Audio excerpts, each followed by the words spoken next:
മോളെ ബർത്ത്ഡേ പായസം കീടിക്ക് തിമിർത്ത് കലക്കി. ഇവൾക്ക് നല്ല കൈപ്പുണ്യ. കൈപുണ്യത്തിന്റെ കാര്യത്തില് ഇവളുടെ അമ്മ എന്റെ സുരേ അവൾ ചില എണ്ടക്കലകൾ ഉണ്ടാക്കും. വായിലൊക്കെ കൊള്ളൂലോ.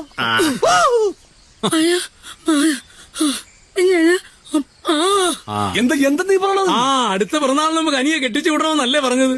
എന്റെ ഭാര്യയുടെ ബെദർമൂ വാർത്ത നിനക്ക് മനസ്സിലായി? ടി വി കണ്ടിട്ടുണ്ട്. അല്ല ടി വിയിൽ പലതും കാണും. അത് വന്ന് ഇവിടെ കണ്ടക്കരുത്.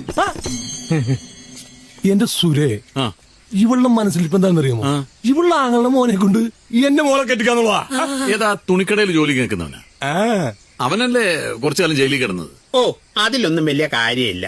ഗാന്ധിജി വരെ ജയിലിൽ കിടന്നിട്ടുണ്ട്. അതെ ഗാന്ധിജി ജയിലിൽ കിടന്നതേ ബ്രിട്ടീഷുകാരുടെ ബാത്റൂമിൽ ഒളിക്കാമെന്ന് വെച്ചേനല്ല. അപ്പൊ ചന്ദ്രനും കിടന്നിട്ടുണ്ടല്ലോ ജയിലില്. അതാ പറഞ്ഞത് ഒരു വീട്ടില് 2 ജയിൽ പുള്ളികൾ വേണ്ട. അതെ ഇന്നൊരു സംഭവം ഉണ്ടായി. കിച്ചുവിന്റെ മുറിയിൽ അവന്റെ ജീവിത ലക്ഷ്യങ്ങൾ എഴുതി വെച്ചിരിക്കുന്നത് ഞാൻ കണ്ടായിരുന്നു. അതെ സിനിമയുടെ കാര്യം മറ്റാണോ? ഒന്നത് തന്നെ.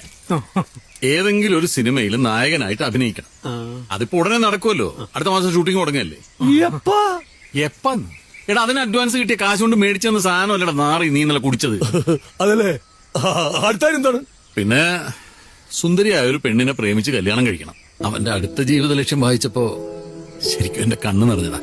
അച്ഛനെ പണിക്കൊന്നും വിടാതെ വീട്ടിലിരുത്തണമെന്ന്. അതിപ്പോ തന്റെ കൈയും കാലും തല്ലി വെച്ചിട്ടായാലും വീടിന്റെ ഇറങ്ങുന്ന മൂലക്ക് ഇരുത്തല്ല.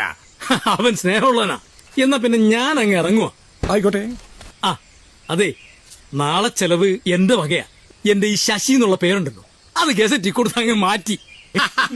അത് കീടിക്ക് തിമിർത്ത് കലക്കി. ശശിയുടെ പുതിയ പേരെന്താ ശശി? സോമൻ. എങ്ങനെ? സോമൻ. ഇപ്പോഴാണ് നീ ശരിക്കും ശശിയായത്. ചുരുക്കം പറഞ്ഞ സോമൻ ഊളയായി. അപ്പൊ ഇതിനി മാറ്റേണ്ടി വരൂ.